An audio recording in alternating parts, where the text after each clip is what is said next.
Assalomu alaykum muxlislar. Hozirgi sizlarga taqdim qilmoqchi bo'lgan uголокimiz razmerlari 3.30 ga 2.30, materiallari moshi materialda.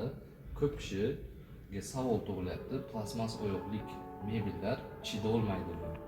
Sinib qoladimi yoki shunga o'xshash savollar. Shuni aniqlik kiritish maqsadida biz hozir shu bilan bir ish qilib ko'ramiz va sifatini ham shu tariqa ko'rishingiz mumkin.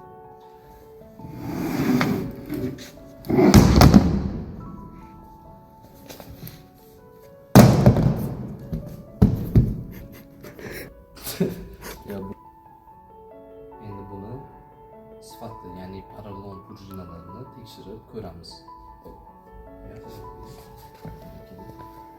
Hozir bunga sakrab ko'rsaman va buni sifatini shu tariqa ko'rib olasizlar. Ko'rib turganingizda hech narsa bo'lmaydi, o'tirib qolmaydi, sifatlariga javob.